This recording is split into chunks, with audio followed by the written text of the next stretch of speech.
Assalamualaikum warahmatullahi wabarakatuh.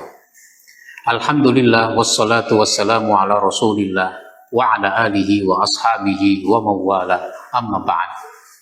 Saudaraku kaum muslimin dimanapun Anda berada, sesudah kita membahas 19 poin tentang belajar karakter dari Nabi Ibrahim alaihissalam, maka kita memasuki episode yang terakhir. Apa saja karakter yang harus kita ambil dari Nabi Ibrahim untuk kehidupan diri kita. Sekarang yang ke-20, yaitu dicintai Allah. Maka Nabi Ibrahim itu gelarnya adalah Khalilullah, yaitu kekasih Allah.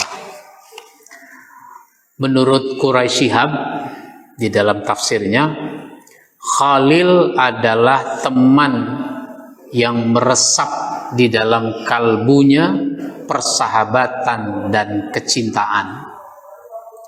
Kata ini pada mulanya berarti celah. Karena itu ia juga berarti teman yang selalu mengetahui dan mengenal, bukan saja secara umum, tapi sampai ke celah-celah dan rahasia temannya. Nah, begitu yang disebut Khalil.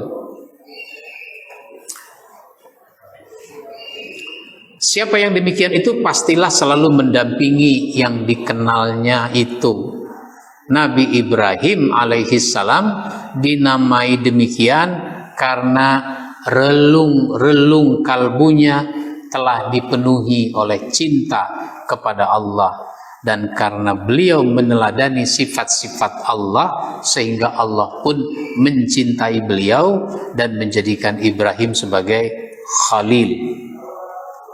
Nah, oleh karenanya semua kita harus berusaha untuk menjadi orang-orang yang dicintai oleh Allah Subhanahu wa ta'ala. Semuanya punya peluang yang sama untuk dicintai oleh Allah. Allah cinta pada orang yang taubat. Innallaha yuhibbut tawwabina wa yuhibbul mutatahhirin. Allah cinta pada yang taubat dan membersihkan diri. Maka kalau kita mau jadi kekasih Allah, mau dicintai oleh Allah, kalau kita salah dosa ya taubat.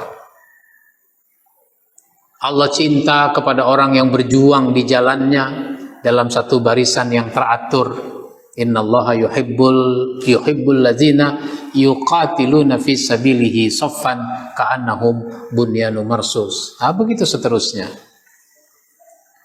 Yang ke-21, Nabi Ibrahim itu berhati lembut dan penyantun. Nabi Ibrahim adalah seorang yang sangat lembut hatinya dan bersikap serta bertindak secara santun. Karena itu ketika bapaknya tidak mau menerima dakwah,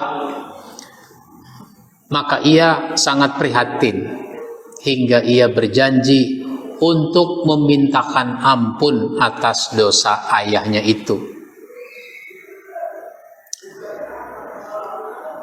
Tapi kelembutan, kasih sayang bukan berarti orang tidak punya sikap tegas. Ibrahim tidak menjadi lunak hatinya, apalagi sampai menyesuaikan diri dengan keinginan ayahnya yang tidak benar. Sikap tegas ditunjukkan dengan berlepas diri dari keyakinan yang dianut oleh ayahnya. Begitu.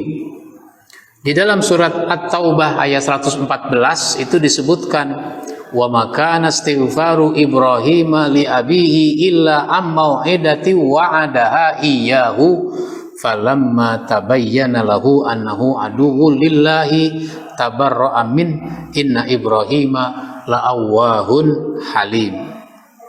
Dan permintaan ampun dari Ibrahim kepada Allah untuk bapaknya tidak lain hanyalah karena suatu janji yang telah diikrarkan kepada bapaknya itu. Jadi kita ini kan siapapun orangnya, kalau dia kafir, tidak beriman kepada Allah, maka kita tidak boleh mendoakannya supaya diampuni, nggak boleh. Kalau ada orang kafir meninggal, kita boleh takziah. Tapi pada waktu takziah nggak boleh kita mengucapkan doa Allahumma gfir lahu warhamhu dan seterusnya, nggak boleh. Nah, Nabi Ibrahim sebenarnya nggak boleh memintakan ampun, tapi karena dia sudah berjanji kepada ayahnya, maka tatkala jelas bagi Ibrahim bahwa bapaknya itu adalah musuh Allah, maka Ibrahim berlepas diri daripadanya. Tidak lagi berkoalisi, kalau bahasa politiknya, tidak lagi bekerja sama dengan urusan-urusan kekafiran, namun sebagai orang tua tetap itu dia hormati. Yang terakhir yaitu dakwah kepada orang tua. Karena dakwah ini sesuatu yang mulia, sesuatu yang penting. Siapa saja didakwahi, karena semua orang membutuhkan dakwah. Maka Nabi Ibrahim berdakwah kepada orang tuanya, apalagi dia sudah mendapatkan ilmu. Di dalam surat Maryam ayat 43 sampai 45 itu disebutkan, wahai Bapakku, sesungguhnya telah datang kepadaku sebagian ilmu pengetahuan yang tidak datang kepadamu. Maka ikutilah aku, niscaya aku akan menunjukkan kepadamu jalan yang lurus. Wahai Bapakku, janganlah kamu menyembah syaitan. Sesungguhnya syaitan itu durhaka kepada Tuhan yang Maha Pemurah. Wahai Bapakku, sesungguhnya aku khawatir bahwa kamu akan ditimpa azab dari Tuhan yang Maha Pemurah, maka kamu menjadi kawan bagi syaitan. Jadi dakwah disampaikan kepada siapa saja, termasuk kepada orang tua. Caranya itu soal teknis, bisa dilakukan dengan berbagai cara yang baik. Meskipun kadang-kadang orang yang didakwahi nggak suka, lalu dia berprasangka buruk. Termasuk ayahnya Nabi Ibrahim ini berprasangka buruk. Sehingga disebutkan oleh bapaknya itu, bencikah kamu kepada Tuhan-Tuhanku, hai Ibrahim? Jika kamu tidak berhenti, maka niscaya kamu akan kurajam dan tinggalkanlah aku buat waktu yang lama. Jadi diancam dan diusir Ibrahim itu dalam kaitan dia berdakwah. Berkata Ibrahim, semoga keselamatan dilimpahkan kepadamu, aku akan meminta ampun bagimu. Tuhanku, sesungguhnya dia sangat baik kepadaku, dan aku akan menjauhkan diri daripadamu dan dari apa yang kamu sembah selain Allah. Dan aku akan berdoa kepada Tuhanku, mudah-mudahan aku tidak akan kecewa dengan berdoa kepada Tuhanku. Begitu dalam surat Maryam ayat 47 sampai dengan ayat 48. Dari uraian kita, betapa banyak nilai-nilai keteladanan dari Nabi Ibrahim alaihissalam yang harus kita ambil untuk kita pahami, untuk kita serap dalam diri kita, sehingga karakter kita menjadi semakin baik.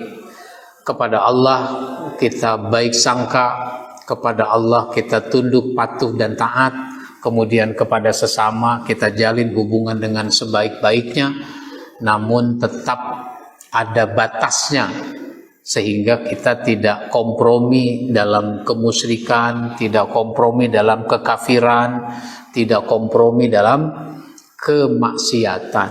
Ada sikap yang harus kita tunjukkan. Sebagaimana Nabi Ibrahim sudah mencontohkan kepada kita dalam soal kemusyrikan, dalam soal kemaksiatan, dia tidak bersama-sama dengan orang tuanya, dengan para pemimpin negeri, karena itu semua sesuatu yang tidak dibenarkan. Mudah-mudahan bahasan kita bermanfaat untuk kita semua. Insya Allah nanti kita sambung lagi dengan tema Nabi Ismail alaihi salam, belajar karakter dari Nabi Ismail. Demikian dari saya, mudah-mudahan bermanfaat. Mohon maaf bila ada hal yang kurang berkenan. Wassalamualaikum warahmatullahi wabarakatuh.